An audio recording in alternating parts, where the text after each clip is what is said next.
گزشتہ جمعے عرض کیا تھا کہ امام احمد ابن حنبل رحمہ اللہ تعالی نے اپنے بیٹے کو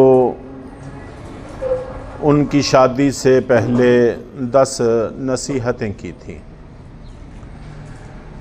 جن میں سے 2 کا تذکرہ گزشتہ جمعے ہو گیا تھا۔ امام احمد ابن حنبل رحمۃ اللہ علیہ نے فرمایا کہ خواتین تمہاری توجہ چاہتی ہیں، چنانچہ اگر تم کھلے لفظوں میں اظہار محبت کے ذریعے توجہ ظاہر کرتے رہو گے تو الفت کا رشتہ، محبت کا رشتہ قائم رہے گا، لیکن اگر خدا نخواستہ تم نے اظہار محبت سے غفلت برتی، بخل سے کام لیا، تو پھر تمہارے بیچ میں ایک تلخ دراڑ قائم ہو جائے گی جو وقت کے ساتھ ساتھ بڑھتی چلی جائے گی، یہاں تک کہ محبت اور الفت ختم ہو جائے گی۔ ایک رشتے کے طور پر ممکن ہے کہ وقت گزرتا بھی رہے، لیکن جنت کا وہ سکون جو گھروں میں حاصل ہونا چاہیے وہ بہرحال حاصل نہیں ہوگا۔ تیسری نصیحت کرتے ہوئے امام احمد ابن حنبل رحمۃ اللہ علیہ نے فرمایا کہ عورتوں کو سخت مزاج اور ضرورت سے زیادہ محتاط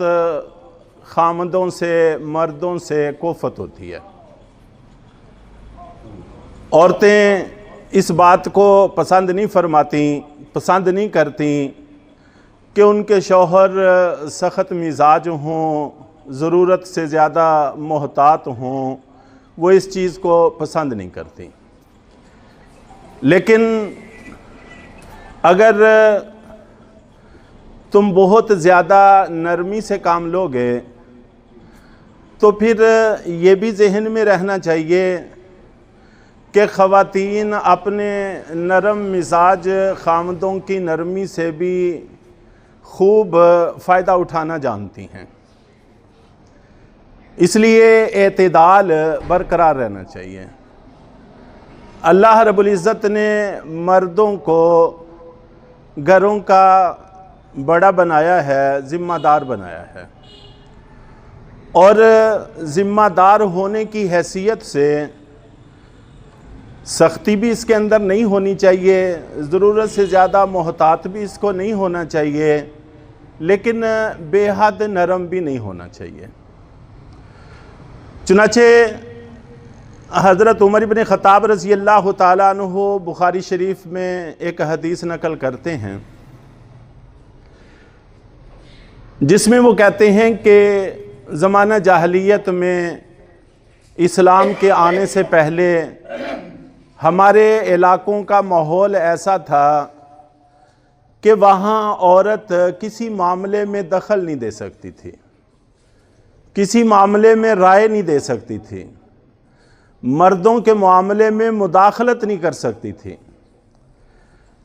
انشاءاللہ آگے جا کر بات عرض کی جائے گی۔ حالات اس حد تک سنگین تھے کہ زمانہ جاہلیت میں اگر شوہر کا انتقال ہو جاتا تو اس کے نکاح میں جتنی خواتین ہوتی تھیں اس کی بھی کوئی حد نہیں ہوتی تھی، تو بڑے بیٹے کے رحم و کرم پر ہوتی تھی۔ جو اس کی حقیقی ماں ہے وہ تو اس کی ماں ہے، اور باقی خواتین کو وہ ماں نہیں سمجھتا تھا، چاہے وہ ان سے نکاح کر لے، چاہے گھر میں پابند کر کے بٹھا دے، چاہے اس کو ان کے میکوں کے ہاں بھیج دے، یہ سارے کے سارے فیصلے بڑے بیٹے کے رحم و کرم پر ہوتے تھے۔ تو اس حد تک حالات سنگین تھے۔ حضرت عمر رضی اللہ تعالیٰ عنہ کہتے ہیں کہ جس وقت ہم مدینہ منورہ آئے تو یہاں انصار کی خواتین نسبتاً مختلف تھیں، وہ معاملات میں دخل دیتی تھیں، بات کرتی تھیں، رائے دیتی تھیں۔ تو ایک دفعہ میں گھر میں تھا، میں نے کوئی بات کی تو میری بیوی نے بھی اس میں رائے دی کہ میری رائے تو اس کے بارے میں یہ ہے، جو آپ کہہ رہے ہیں وہ ٹھیک نہیں ہے۔ حضرت عمر رضی اللہ تعالیٰ عنہ کہنے لگے کہ میں تو بڑا پریشان ہو گیا، گویا کہ میرے تو پاؤں تلے سے زمین ہی نکل گئی کہ مدینے کی خواتین کو دیکھا دیکھی ہماری عورتوں میں بھی یہ بات آ گئی ہے کہ وہ بھی معاملات میں دخل دینے لگ گئی ہیں، ان کا بھلا معاملات میں دخل دینے کا کیا حق ہے؟ تو میں بڑا پریشان ہوا، چنانچہ میں اپنی بیوی کو ڈانٹنے لگا تو بیوی نے مجھے کہا کہ آپ اپنی بیٹی حفصہ کے حالات کا بھی ذرا جائزہ لیں، وہ اللہ کے نبی صلی اللہ علیہ وسلم کے سامنے بولتی ہیں، رائے دیتی ہیں، تقاضے کرتی ہیں۔ تو حضرت عمر رضی اللہ تعالیٰ عنہ کہتے کہ میں اس سے بھی زیادہ پریشان ہو گیا، چنانچہ میں نے اپنے کپڑے درست کیے اور اپنی بیٹی حضرت حفصہ رضی اللہ تعالیٰ عنہ کے ہاں چلا گیا۔ حضرت حفصہ رضی اللہ تعالیٰ عنہ کا گھر حضرت عائشہ صدیقہ رضی اللہ تعالیٰ عنہ کے حجرے کے بالکل ساتھ تھا، اللہ کے نبی صلی اللہ علیہ وسلم کی ازواج مطہرات میں تھیں۔ تو میں نے جا کر پوچھا کہ حفصہ کیا تم اللہ کے نبی صلی اللہ علیہ وسلم کے معاملات میں دخل بھی دیتی ہو؟ کہنے لگی ہاں کبھی دے لیتے ہیں دخل۔ تو آپ سے تقاضے بھی کرتی ہو، مطالبے بھی کرتی ہو؟ ہاں جی مطالبے بھی کر لیتے ہیں، تقاضے بھی کر لیتے ہیں، اور بسا اوقات ناراض بھی ہو جاتی ہیں، اور بسا اوقات ایک آدھ دن بول چال بھی متاثر رہتی ہے۔ تو حضرت عمر رضی اللہ تعالیٰ عنہ کہتے کہ میری پریشانی کی تو انتہا نہ رہی، اور میں نے اپنی بیٹی کو سمجھانا شروع کیا کہ ایسا نہ کیا کرو، تمہیں اگر کسی چیز کی ضرورت ہو میں تمہارا والد ہوں، مجھے کہہ دیا کرو، لیکن اللہ کے نبی صلی اللہ علیہ وسلم کے سامنے زبان نہ چلایا کرو، اچھی بات نہیں۔ اور ساتھ ہی گھر حضرت عائشہ صدیقہ رضی اللہ تعالیٰ عنہ کا تھا، تو کہنے لگے کہ تم اپنی ہمسائی کی برابری نہ کیا کرو، تمہاری ہمسائی حضرت عائشہ ہیں، وہ ابو بکر کی بیٹی ہیں، اور تم عمر کی بیٹی ہو، تم میں اور ان میں بڑا فرق ہے، اس لیے ان کے پیروی نہ کیا کرو کہ جو وہ کریں تم بھی وہ کرو، تمہارے لیے کسی طور پر بھی یہ درست اور مناسب نہیں ہے۔ چنانچہ ڈانٹ ڈپٹ کر کے میں وہاں سے نکلا۔ حضرت ام سلمہ رضی اللہ تعالیٰ عنہ یہ بھی ازواج مطہرات میں سے تھیں، اور یہ حضرت عمر رضی اللہ تعالیٰ عنہ کی بہن تھی رشتے میں، جن کو آج کل ہم کزن کہہ دیتے ہیں، پھوپھی کی بیٹی، خالہ کی بیٹی، ماموں کی بیٹی، چچا کی بیٹی، تو وہ آپ کے کسی رشتے میں بہن تھیں۔ بیٹی کو سمجھانے کے بعد بہن کو سمجھانے کے لیے ان کے گھر چلے گئے، اور ان سے جا کر کہنے لگے اے ام سلمہ کیا آپ بھی اللہ کے نبی صلی اللہ علیہ وسلم کے سامنے زبان چلاتی ہو؟ تو حضرت ام سلمہ رضی اللہ تعالی عنہا بہن تھیں، بہن میں اور بیٹی میں فرق ہوتا ہے۔ تو حضرت ام سلمہ رضی اللہ تعالی عنہا نے کہا کہ اے خطاب کے بیٹے، تم اللہ کے نبی اور ان کی ازواج کے معاملات میں دخل دینے کے لیے آ گئے ہو، یہ ہم میاں بیوی کے معاملات ہیں، ہمیں جیسے مناسب لگتا ہے ہم چلاتے ہیں، آپ اس میں کیوں دخل دیتے ہیں؟ تو حضرت عمر رضی اللہ تعالیٰ عنہ کہنے لگے کہ میری تو کمر ہی ٹوٹ گئی کہ معاملہ اتنا بڑا ہو گیا، ہاتھوں سے نکل گیا، اور ہر گھر کے اندر یہ مسئلہ پیش ہونے لگا، یہاں تک کہ اللہ کے نبی صلی اللہ علیہ وسلم کے گھر میں نوبت یہاں تک پہنچ گئی ہے کہ سمجھانے سے بھی بات نہیں سمجھ میں آ رہی، اور میں ان کو ڈانٹنے کے لیے آیا تھا، یہ الٹا مجھے ڈانٹنے لگ گئی ہیں۔ تو حضرت عمر رضی اللہ تعالیٰ عنہ کہتے ہیں کہ میں وہاں سے نکلا، اللہ کے نبی صلی اللہ علیہ وسلم کی خدمت میں چلا گیا۔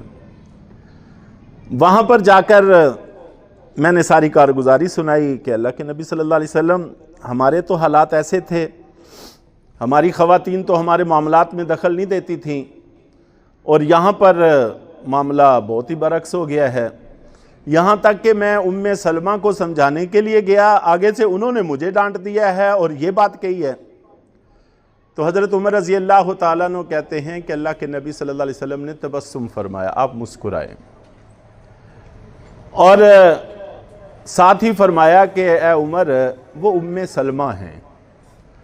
حضرت ام سلمہ رضی اللہ تعالیٰ عنہ بڑی ذہین خاتون تھی، بڑی دانشمند خاتون تھیں۔ ان کی دانشمندی پر میں نے کئی دفعہ کچھ واقعات ذکر بھی کیے کہ بڑے بڑے مشکل حالات میں ان کی رائے سے بڑی آسانی پیدا ہو جاتی تھی، بہت دانشمند خاتون تھی۔ تو بس اتنا ہی فرمایا، تبسم فرمایا اور کہنے لگے کہ اے عمر، وہ ام سلمہ ہیں۔ تو پھر حضرت عمر رضی اللہ تعالیٰ عنہ کہتے ہیں کہ مجھے بات سمجھ میں آئی کہ یہ جو ہماری خواتین نے رائے دینے کا، معاملات میں دخل دینے کا سلسلہ شروع کیا ہے، یہ انصار خواتین سے انہوں نے نہیں لیا، بلکہ یہ حق اسلام نے ان کو دیا ہے۔ یہ حق اسلام نے ان کو دیا ہے، اللہ کے نبی صلی اللہ علیہ وسلم اور اللہ نے یہ حق ان کو دیا ہے۔ تو یہ بات پھر مجھے سمجھ میں آئی۔ تو میں عرض یہ کر رہا تھا کہ معاملات میں یکسر ان کو الگ رکھنا، کسی معاملے میں دخل نہ دینا، یہ بھی درست نہیں ہے۔ اعتدال بڑی اہمیت کی حامل چیز ہے۔ تو امام احمد ابن حنبل رحمۃ اللہ علیہ نے اپنے بیٹے کو شادی سے پہلے 10 نصیحتیں کی تھیں، ان میں سے 2 نصیحتوں پر گزشتہ جمعے میں نے کچھ گزارشات عرض کی تھیں، اور ایک نصیحت کا ذکر اب ہوا کہ امام احمد ابن حنبل رحمۃ اللہ علیہ نے کہا کہ بیٹے، سخت مزاج اور ضرورت سے زیادہ محتاط مرد خواتین کو کوفت میں مبتلا کرتے ہیں۔ ہاں، بہت زیادہ نرمی سے فائدہ اٹھانا بھی خواتین بہت اچھے طریقے سے، اچھے سلیقے سے اٹھانا جانتی ہیں۔ اس لیے اعتدال بہت ضروری ہے، اعتدال بہت ضروری ہے، اور اعتدال کے راستے کے حوالے سے انشاءاللہ العزیز کچھ احادیث، کچھ واقعات آئندہ جمعے عرض کرنے کی کوشش کی جائے گی۔